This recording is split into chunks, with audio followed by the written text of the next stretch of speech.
Welcome to Broadlines. Today we're talking about PTO. And more specifically, how taking your PTO can help lead to a raise or a promotion. And who doesn't love money?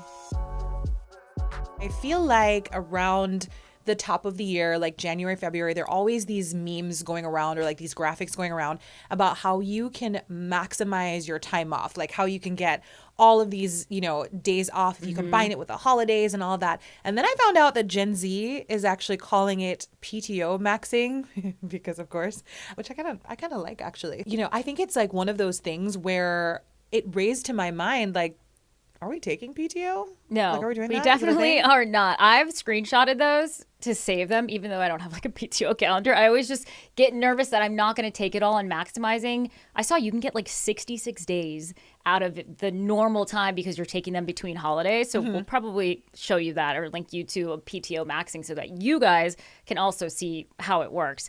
The crazy thing is like paid time off. Obviously, that's what it stands for.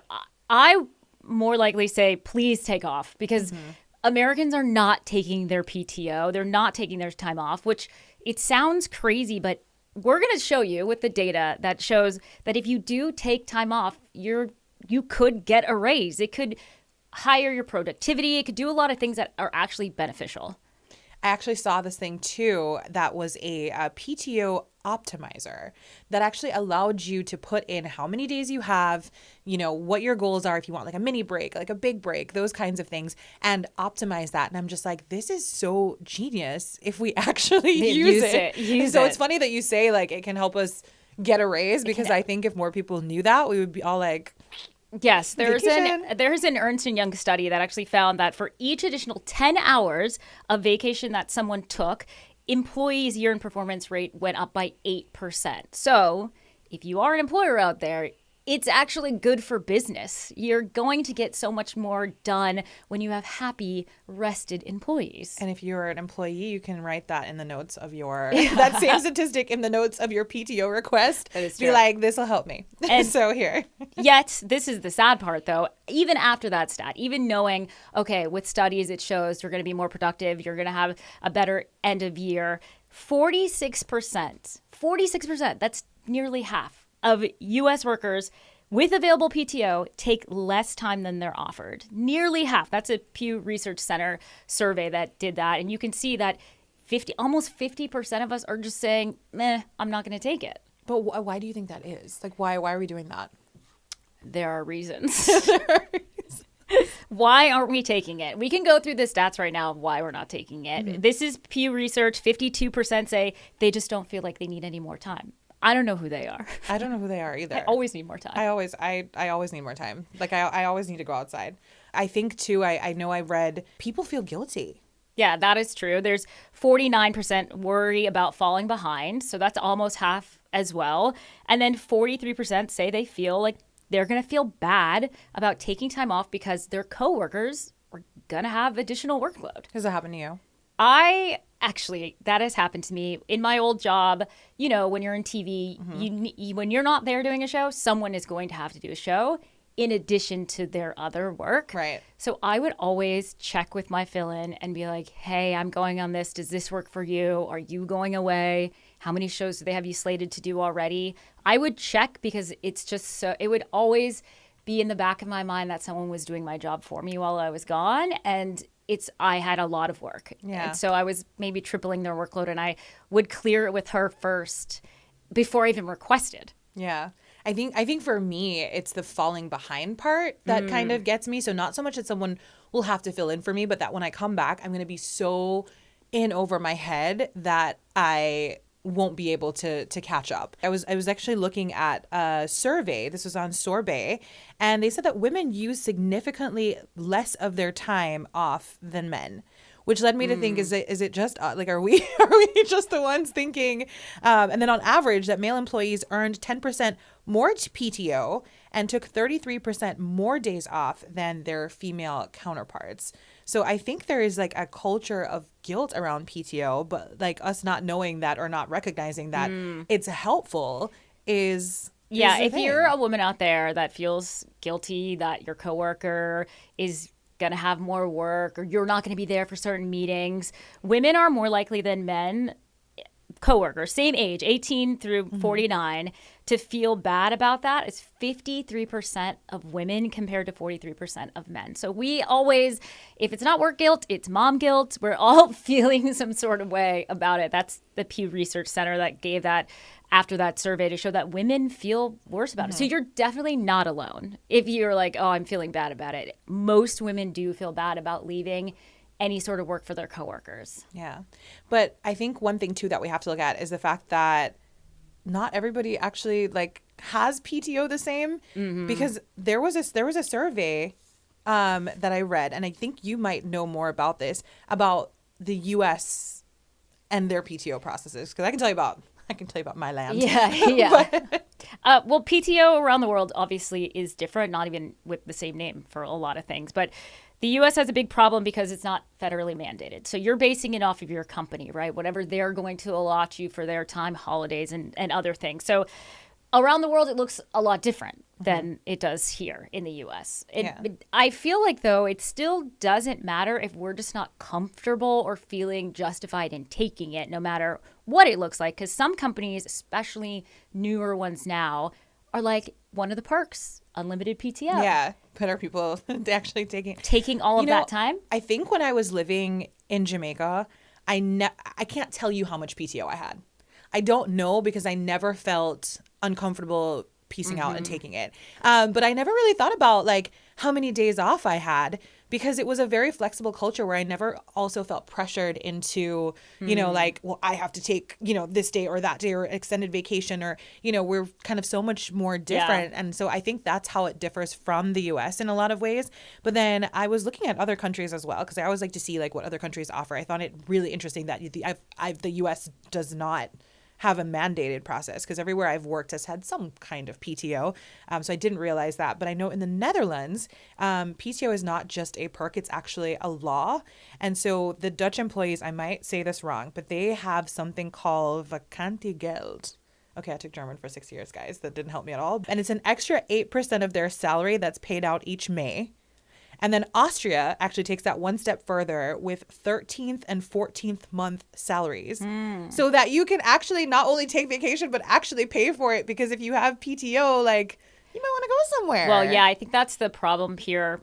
A big problem here in the U.S. is like, maybe you have the time, but financially, can you kind of do the gymnastics to make it worth your while to pay for stuff during that time off? It's like, so you have to actually be able to afford to use that PTO. Yeah. But I think it would be nice if like we had here mandatory time off and these vacations. Same. All would be nice, but like what are the other like mandatory time off, vacation bonuses, or like, like managers who want you to take time off? Like I recently had to bargain with HR for time off. My dad was ill and I did not get approved to take Christmas off. So originally I was supposed to be off like in January. And I was like, no, I need to spend this time with my family. And it was literally a bargain. And it wasn't about the days. I have plenty of PTO days. It was about like, no, like, in news, as you know, like there's no off switch. Like we're always on. We don't get traditional holidays in news. So it was just very interesting to compare those cultures, because I feel like at home I could just be like, yeah, you're just going to take leaving, it. Bye. Right. I mean, there's data that shows definitely taking off is important, one, for the company and for its employees. There was a study by Project Time Off, which is actually funded by the U.S. Travel Association. Conveniently enough, they want you to travel, but the numbers don't lie. They're still the same. The first thing is it improves your health. Overall, when you have a rested body, you have lower stress. And that's according to the American Psychological Association. You can look that up to see a lower stress. Lower stress is going to improve your health. So if you're looking for most of the time when we want time off, we're like, oh, it's about time I take a vacation. Yeah. Because you've been working so hard. And the other thing is heart disease prevention. And this one, especially for women out there, because heart disease is the number one killer for women out there. And there was a study that showed that if you took a vacation once every 6 years, only once every 6 years, that's a long time, you are 8 times more likely to develop heart disease than a woman who took 2 vacations a year. Well, first of all, why are you waiting 6 years? Like, that's crazy. It is. But right now, according to the American Heart Association, women's death for heart disease is 1 in 3. So if you're taking your chances 8 times more, I mean, that's like a third of our moms, sisters, grandmothers. These are our friends. So it might not seem that serious, but if you look at a stat like that and really let it marinate, it's not worth dying over. Like if your job is stressing you out that much or you're working too hard and not taking a vacation for 6 years. 6 years that's wild. You need to look maybe a little more deeper than this podcast at your work-life balance. Is it worth it? Because that number 8 times is astronomical when you really look at how many women are dying of heart disease. And I think it's wild that, when I think about it, people probably do work 6 years straight with no break. Oh, I think my parents certainly, like, our vacations were, we went camping or like on things like that, but there was no like long trips to Europe or like any sort of resting. And I think especially just as a mom, it might say vacation, but you might need a day to take care of your kid. Your PTO is still, if you don't have someone to pick them up or they're sick, like you need to take that time. Doesn't mean you're not working. That's for sure. Yeah, that's true. I remember my mom actually took her PTO. She had to actually take sick days to come take care of me when I did my egg freezing. And that was, a part of her PTO. And it wasn't even her resting. It was her coming to make sure that baby girl princess was okay. Because my blood pressure was really high whenever she wasn't here. Like I needed mom. So just even saying, you saying to take care of your daughter, to take her somewhere to do something like that means we're using PTO for other things too. One other thing when it comes to taking time off is that it does improve your health and it also strengthens your immune system. And one thing I found that was so interesting, because you get worried like, I need to take a sick day. If you actually take your PTO, fewer sick days are taken. According to Project Time Off, you actually call in sick less because you're actually taking care of yourself. Because you're rested. And you're rested. And you feel good. And the one thing that is so important is that it actually is going to improve your productivity. So your brain is resting. You're doing that diffuse thinking where you're not really thinking about your project. So your mind is kind of wandering. You get more creative.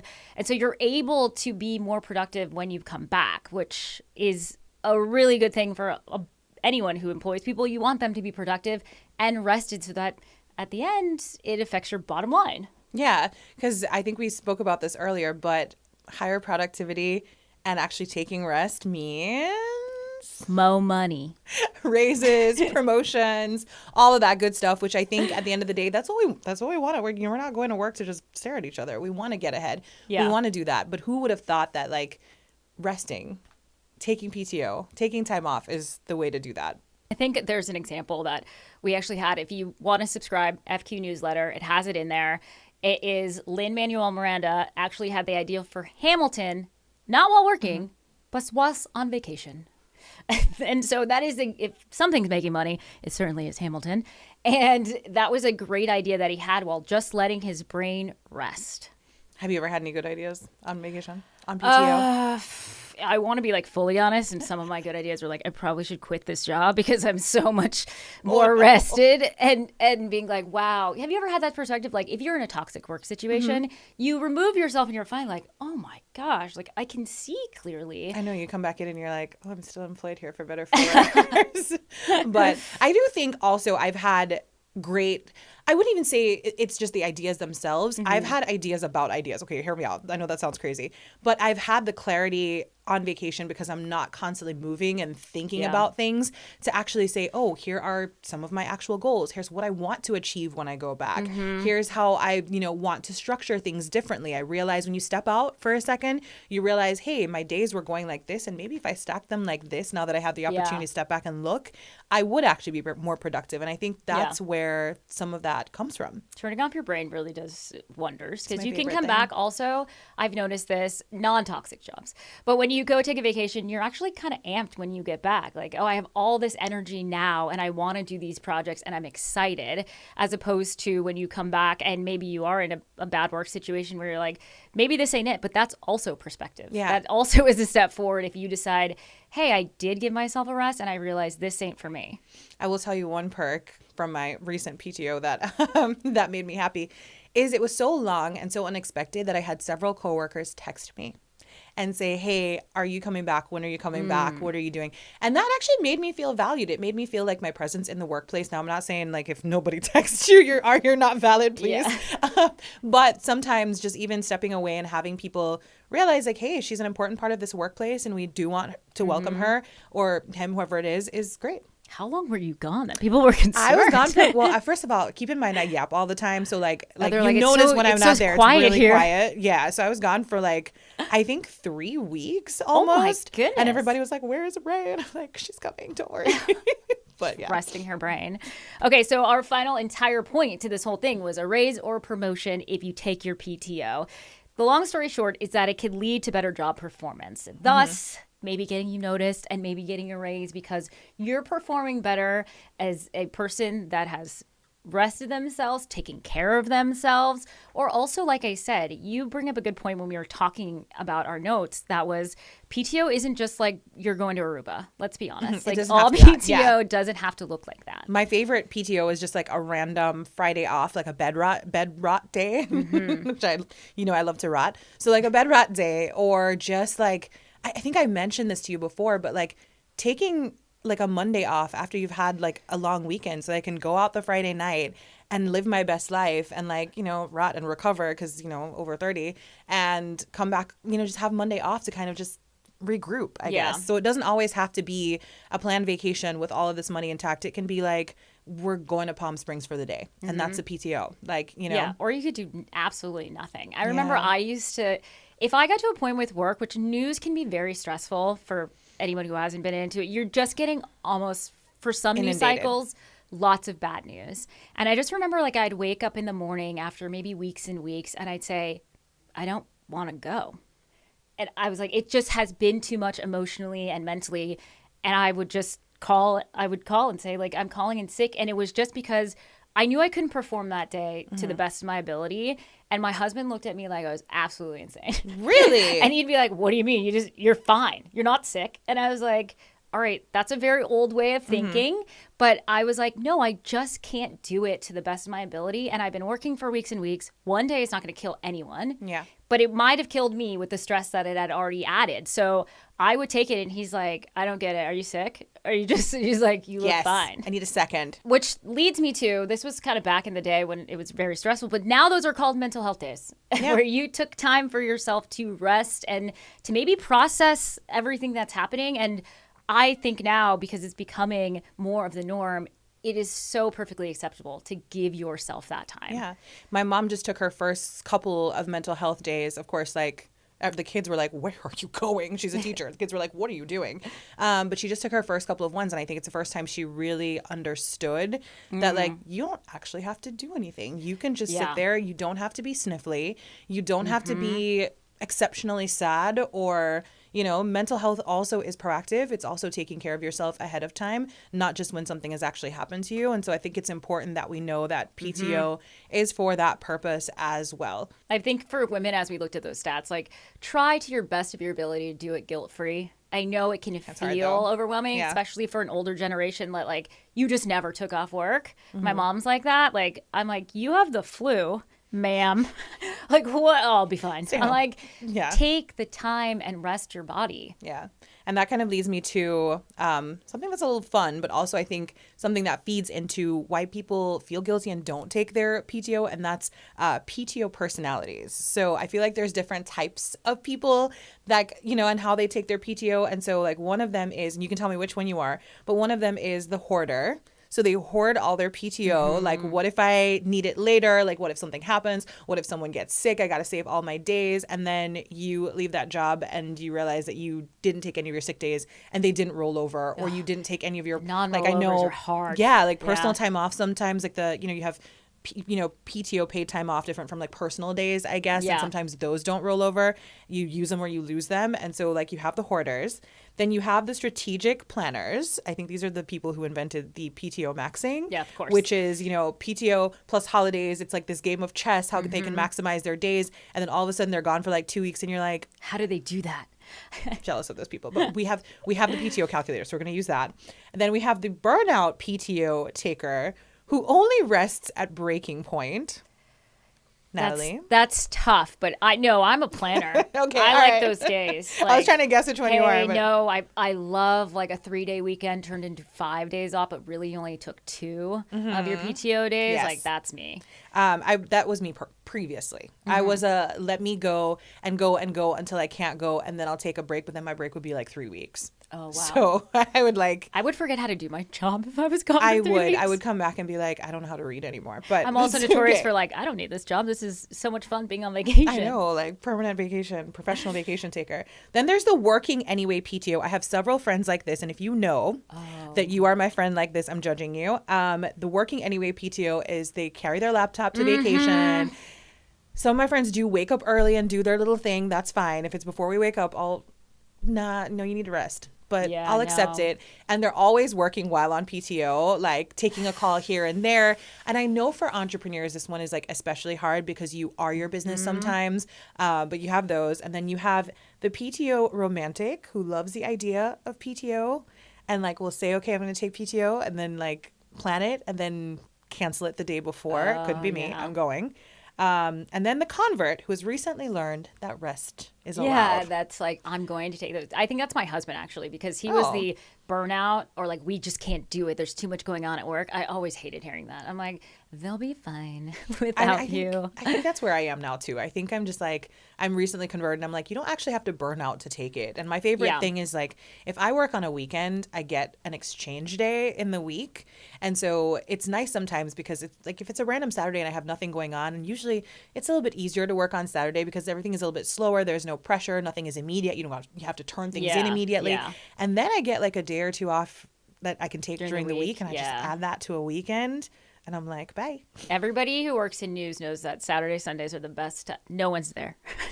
No one And is the news there. isn't as serious. I Yeah, mean, it's yeah. still serious. It Obviously, is. well, every day the news is serious these days, but like it's not as breaking usually, and you don't have to get it in immediately. Well, it's so just more nicer that it's relaxed. kind of like a ghost town and you can Yeah. do your work, but like, you know, there's a lot of people in the newsroom during the week, as there should be, but like the weekends are just a little quieter. And as a professional yapper, sometimes it's nice for There me you to go. not have people to talk to Yeah, you have as no much as bait. I want to talk to. I know. Sometimes I'm like, where are the people? I need to talk to somebody. What would your ideal PTO life look like? You could take off any amount of time you wanted, do anything you wanted. What would it look like for you? I think the first thing for me, if this was like the norm, I think I'd have less guilt. Thus, I would actually take the time. So if I knew it was like everybody was, I don't know if that sounds weird, but like everybody's doing it, it would make me feel less guilty about it. So if there was a trip I wanted to take, so many times notoriously, I'd be like, sorry, I have to come back Sunday night. I would stay till Monday, or I would enjoy my time. You know, Sundays on trips are always like the major Sunday scaries because you're Right. going back to work. So to kind of pause that and make it a little longer is I would probably do something like that. I also think, if I'm being like completely honest, I probably would have had a baby sooner.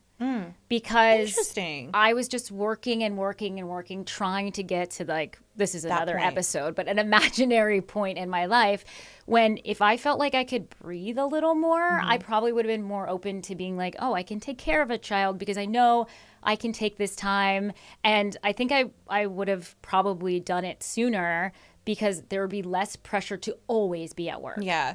I think for me, even though I don't want to work to the point of burnout, obviously, as I did before I take PTO, I kind of like the idea of having like 3 weeks on, 2 weeks off, or like Yeah. 3 weeks on, 1 week off, something like that, where I'm getting like extended time because, you know, like that I can either travel or I can just sit there for a whole week. But when Yeah. I'm on for those 3 weeks, I'm locked in and I'm concentrated. But then I have this whole week to do this diffuse thinking, to be creative, to think about what I want to do next, or to not think about what I want to do next, to just like go, you know, be in the south of France sipping somebody's wine. Yeah, no, I ideal guess I'd do life. more south of Francing. Yeah.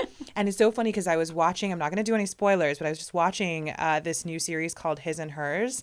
And she actually is in news and she takes a year off. And yeah, I won't spoil it, but she takes a year off. And of course, she has to, you know, kind of fight to get her job back. And I think in my ideal world, that wouldn't be a thing. You can, you know, rest assured that when you come back, your job will be there because they know that you're good and they know that you're going to have new ideas and be creative and be rested. So I Is think your that'll be mine. world a world where they give you a year of PTO? I mean, a year is a little much. I like to work, so a I would little get bit. anxious after a year, but I think like 1 or 2 weeks off after 3 weeks on Yeah, continuously, that's a I cool think would be schedule. good for me personally. Like, I know not everybody likes that, but I think a year off is quitting your job. well, that's what they said to her. They were like, That show is like her honestly, badge. Did you watch it? It's so ridiculous. So good. It's very bad. It's so good. What are you talking about? It's so good. Me and my husband sat there and roasted it last night in the first What? episode. Me and Josh sat there and we were like, this is the best thing we've ever seen. Oh, no. Okay, It's very bad. I loved it.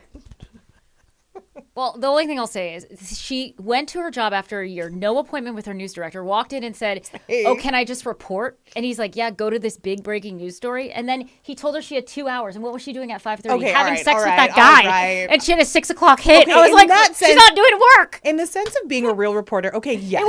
That was okay. And they were eating breakfast and Now she had a 6 o'clock news thing. Why were they eating breakfast? Two reporters sitting there. He was eating eggs. Judging this show. Okay, I suspended my belief. Yeah. I suspended my belief. And then she said she got to the house, she was like live from whatever, and she was doing a to tape. So why did she say it was live when she was in front of the house? Listen, the anchor was in the guy's office watching the feed. No, all I'm saying is that if I could take a year off and come back in, and even if I have to do a little earning, a year is a long time, so a little bit of earning I can understand. But when you all watch the show, you're gonna be like, just vote on whose opinion is. If you're a reporter, don't bother to watch it. Then I'll say that. I'll say that. Suspended reality. So if we were suspending reality for what our PTO would look like, obviously you'd be in the south of France more often than not. Drinking things. Yep. Bet you didn't know that your PTO, you're in the south of France, you're sipping on some Prosecco, could actually accelerate your career because you took the time off. Now, I'm going to just go back quickly to that first stat that I talked about from Ernst & Young, which was that for every additional 10 hours of vacation at the end of the year, performance went up by 8%. Now, that also that's for employers, right? You're having a better year because you have well-rested employees. Now, according to Project Time Off, people that use their vacation time have a 6.5% higher chance of getting a raise or promotion than employees who decided to let 11 or more of those vacation days just stay on the table and not take them.